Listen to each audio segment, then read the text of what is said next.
안녕하세요. 이시우TV의 이시우입니다. 오늘은 다가오는 월요일 새벽부터 진행되는 해외 축구 5경기 분석으로 준비해보았는데요. 오늘 준비한 5경기는 이탈리아 세리에A부터 스페인 라리가 그리고 프랑스 리그앙으로 총 5경기를 준비해보았으며 이번에 준비한 5경기도 모두 시즌 막바지 일정으로 구단들의 강등과 잔류에 대한 가능성 및 경우의 수를 생각해서 분석해야 했으며 여러분들께서도 이러한 초점으로 분석해보시는 것도 추천드려보면서 한 주의 마무리를 꼭 여러분들께 적중으로 보답해드려보자는 취지에서 준비해보았으니 영상을 참고하셔서 꼭 좋은 결과까지 도달하시길 응원해보도록 하겠습니다. 그렇다면 오늘의 승부식 58회차 해외 축구 5경기 분석 지금 바로 시작해보도록 하겠습니다. 오늘의 첫 번째 경기는 아탈란타와 AS 로마의 맞대결입니다. 아탈란타는 홈에서 마르세유를 완벽하게 제압하며 또 한 번 홈에서 극강의 면모를 제대로 보여줬습니다.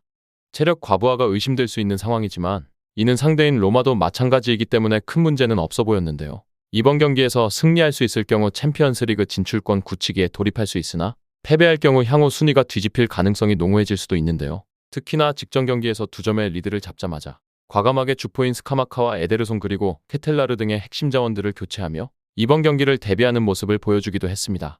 그러나 문제는 스쿼드 뎁스가 두터운 편이 아니며 로테이션 자원들의 부상으로 주전에 대한 의존도가 높아 압박의 강도 자체를 유지하기 어려울 수 있다는 점이며 이번 경기 이후 컵대회 결승전도 남아있는 상황이기 때문에 총력전을 펼치기에는 다소 리스크가 있다고도 볼 수 있었습니다.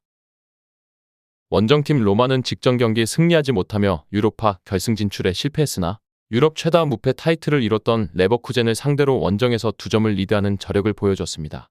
데로시 감독의 맞춤 전술이 또 한 번 확실한 효과를 보여줬다고 볼 수도 있었는데요. 문제는 핵심 자원들이 대거 풀타임을 소화한 상황에서 또 한 번 총력전을 펼쳐야 한다는 점이라 할 수 있는데요. 특히나 펠레그리니와 페레데스 그리고 크리스탄테로 이어지는 중원의 3인방은 최근 10일 동안 4경기를 선발 출장할 가능성도 배제할 수 없으며 중원 장악력에서 확실한 우위를 장담하기 어려워 보이는 것이 사실입니다.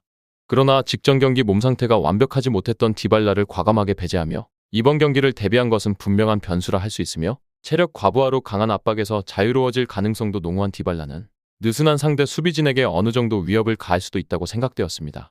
이 경기는 로마의 승리와 다득점을 예상해 볼 수 있었습니다. 양팀 모두 체력적 한계에 부딪힐 수 있는 상황이지만 향후 일정에서 확실하게 우위를 가져갈 수 있는 쪽은 로마라 볼 수 있습니다. 때문에 뒤가 없는 총력전을 펼칠 가능성이 농후한 이번 경기이며 에이스인 디발라도 출전할 공산이 크다고 보여졌는데요. 데로시 감독의 상위 전력 상대 확실한 맞춤 전술은 이번 경기에서도 로마가 변수를 창출할 수 있는 이유라고 보여졌으며 고배당으로 로마의 승리를 추천드려보도록 하겠습니다. 다음은 베티스와 알메리아의 맞대결입니다. 베티스는 퇴장에 힘입어 오사수나마저 제압하며 최근 4경기에서 3승 1무를 거두는 상승세와 함께 6위인 소시에다드를 승점 2점 차이로 추격했습니다. 직전 경기 상대가 26분에 퇴장당했음에도 불구하고 다소 아쉬운 경기력을 보인 것은 사실이지만 이번 경기 에이스인 이스코가 복귀하는 것은 분명한 호재이며 좌우 측면의 페레즈와 포르날스와 함께 박스 타격과 메이킹이 모두 가능한 이선 조합을 갖출 수 있다는 점이 주요한 대목이라 볼 수 있었습니다.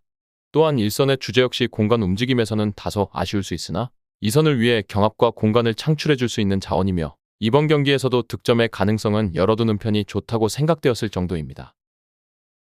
원정팀 알메리아는 강등이 확정되기는 했으나 직전 경기 라요를 잡아내며 저력을 보여주었는데요. 특히 직전 경기 드디어 주포인 수아레스가 복귀전을 치르며 현재 일선에서 득점을 책임지고 있는 로사노와 함께 박스 안에서 확실한 마무리를 보여줄 수 있는 자원들이 대거 포진되었다는 것이 호재라 할 수 있었습니다. 그러나 문제는 몬테스가 경고 누적으로 결장이 불가피해지며 추미가 다시 한번 중앙 수비수로 출전할 수밖에 없다는 점이며 좋은 발밑과 함께 경합 능력을 보유했으나 민첩성이 매우 떨어지는 약점이 또렷한 자원이며 배후 공간을 쉽게 허용하며 경기 평균 26.1회 박스 안 터치를 허용하는 알메리아입니다. 때문에 한 칸 전진한 3선에 배치되며 약점을 최소화하고 강점을 극대화시키는 전술을 기용했으나 이번 경기는 사실상 3선 기용이 불가능한 상황이며 상대의 1위선에게 배후 공간을 쉽게 허용할 수 있으며 결국 실점의 가능성을 배제할 수 없다고 예상할 수밖에 없었습니다. 이 경기는 베티스의 승리와 저득점을 예상해 볼 수 있었는데요. 강등이 확정된 이후 나쁘지 않은 경기력을 보여주고 있는 알메리아지만 문제는 동기부여가 극도로 떨어진다는 점이며 반면 베티스는 6위 탈환에 대한 목표가 확실하며 홈 경기에서 8승 7무 2패로 확실한 홈에서의 저력을 보여주고 있습니다. 또한 확실한 하위 전력이라고 평가할 수 있는 팀을 상대로는 6승 1무를 거두며 압도적인 퍼포먼스를 보여준 바 있기 때문에 이 경기는 홈이라는 이점을 등에 업은 베티스의 승리를 우선적으로 추천드려보도록 하겠습니다. 다음은 클레르몽과 리옹의 리그왕 맞대결입니다. 클레르몽은 지난 경기 모나코에게 4대1 대패를 기록했습니다. 역시나 랭스를 4대1로 격파한 것은 상대의 퇴장자가 2명이 나왔다는 점이 이득으로 돌아왔다는 점을 증명하고 말았는데요. 기본적으로는 웅크리는 운영을 채택하고 있는 클레르몽입니다. 시즌 초중반에는 짧은 패스 위주로 빌드업을 이어간 케이스도 있었지만 그럼에도 박스 타격이 부족한 모습을 보여주고 있던 전력이며 따라서 클레르몽이 수비적으로 가닥을 잡은 것이 아주 효율적이지 못한 모습은 아니라고 생각되었는데요. 물론 찬스 메이킹에 능한 팀을 상대로는 수비진도 부진한 면모를 보여주고 있는 모습이며 지난 경기 모나코와의 경기도 비슷한 케이스였다고 할 수 있었습니다. 원정팀 리옹은 4대3으로 리를 상대로 승리를 기록했습니다. 일단 강호들을 상대로 난전을 벌이는 와중에도 승리를 기록하는 페이스라는 점은 긍정적으로 볼 수 있었는데요. 일단 리옹이 공격적인 운영을 채택하게 된다면 수비적으로는 문제가 없지 않다고 볼 수 있습니다. 탈리아피코나 마티치가 바른 기동성을 가진 전력은 아니기 때문입니다.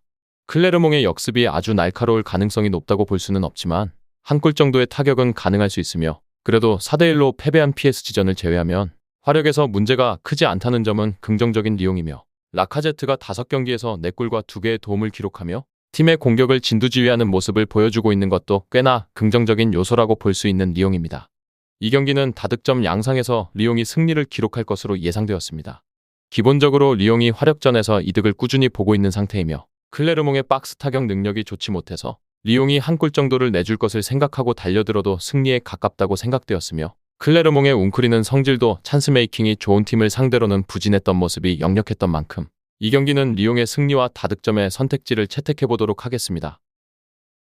다음은 마르세유와 로리앙의 리그왕 맞대결입니다. 마르세유는 결국 원정에서의 리스크를 극복하지 못했는데요. 지난 유로파 준결승 2차전에서 아탈란타에게 3대0으로 패배했고 결국 유로파 4강에서 여정을 마무리 짓는 모습을 보여주었습니다.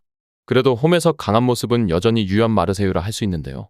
올 시즌 PSG를 제외하면 홈에서 패배를 안긴 팀은 없는 상황이며 중원에서의 유려함이나 주도권을 쥐는 것은 홈과 원정이 유사한 모습이지만 홈 어드밴티지가 상당히 강해 보이는 것은 사실입니다. 특히나 홈에서는 압박의 질이 높아질 수 있을 전망인데요. 이러한 상황에서는 로리앙을 압박하면서 추가적인 실수와 공격 찬스를 가져오는 것을 충분히 기대해 볼 수 있다고 생각되었습니다. 원정팀 로리앙은 산술적으로 15위로 가는 것은 가능한 상황입니다.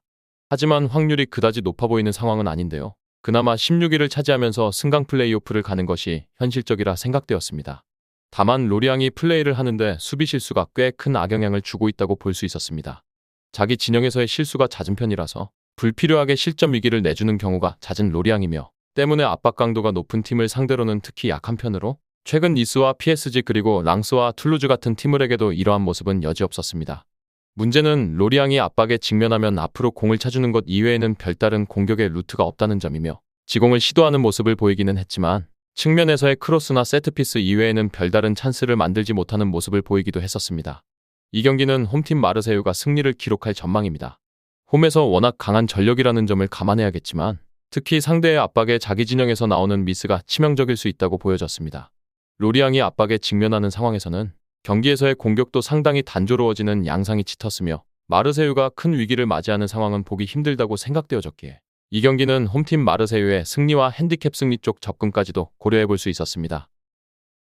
다음은 몽펠리에와 모나코의 리그왕 맞대결입니다. 몽펠리에는 툴루즈까지 격파하면서 시즌 말미에 강력한 다크호스로 떠오르고 있습니다. 기본적으로 올 시즌에는 선수비 후역습 성향을 보여왔던 몽펠리에인데요. 공격력에서도 꾸준함을 보여주고 있는 것이 굉장히 유효하다 볼 수 있었습니다. 시즌 초중반에는 중앙 전력이 탄탄한 팀을 상대로는 공격이 잘 통하지 않았는데요. 하지만 최근에는 니스 같은 강호들을 잡아내는 등 어느 정도 공격에서 중원을 뚫어내는 능력이 좋아진 모습입니다. 닭공 시절에는 모나코와도 난전 양상을 만들어내는 모습을 선보이기도 했었는데요. 물론 안정적으로 실점을 통제하는 양상도 좋았는데요. 모나코의 찬스 메이킹 능력을 무시하기는 어렵다고 하더라도 상대도 공격형 미드필더의 누수가 없지 않다는 것을 고려하면 어느 정도의 실점 억제도 가능할 것이라 예상되는 몽펠리에입니다. 원정팀 모나코는 리그에서 PSG와 함께 공격에 필요한 빅찬스를 가장 많이 만들어내는 팀입니다. 물론 미나미노와 골로빈의 이탈이 아쉬움으로 남아있긴 하지만 그래도 주포인 에데르의 결정력은 여전한 모습이며 4-4-2로 측면을 경유하는 포메이션을 사용하는 등 공격 루트가 중앙을 꼭 써야 하는 팀은 또 아닌데요. 지난 4대1로 이긴 클레르몽전에서도 가동한 포메이션은 4-4-2로 중앙 집중형인 3백 양상을 사용한 것은 아니었는데요. 물론 모나코도 홈과는 달리 원정에서의 수비 문제는 존재하는 편인데요. 특히 박스 안에서의 슈팅 허용이 잦은 편이라 수비진의 기복은 홈과 원정에서의 차이가 없다고 볼 수만은 없는 상황입니다. 이 경기는 우선적으로 다득점의 선택지를 고려해 볼 수 있었습니다. 일단 몽펠리에도 중앙이 단단한 팀을 상대로도 공격이 통하는 모습이 있다는 점을 참고했으며 모나코도 박스 안에서의 수비는 원정에서 약한 점이 잦았다는 것도 고려해야 했습니다. 몽펠리에도 모나코와 같이 난전을 만든 경험이 여러 있었기에 모나코의 승리 가능성이 어느 정도 낮아진 상황으로 보아도 좋았으며 모나코의 공격형 미드필더의 이탈까지도 염두했을 때 이 경기는 무승부의 가능성과 더불어 다득점의 선택지를 우선적으로 채택해보면서 마무리해보도록 하겠습니다. 정확한 배당 변동에 따른 실시간 추적과 최종 예측은 배팅 마감 직전까지 이루어져야 합니다. 위 부분을 참고하는 배팅이 아닌 더 근시적인 결과는 배당률 흐름의 변화 및 경기 시작 전 결장자 정보에 따라 변동될 수 있습니다. 함께 배팅으로 더 효율적인 승률을 만들고자 만들어낸 채널입니다. 모든 경기를 영상에 담아내기에 한계가 있습니다. 이외 다른 경기들의 정보와 결과 예측 및 더 많은 도움이 필요하시다면 분석방으로 언제든지 연락주세요. 최선을 다해 보이겠습니다.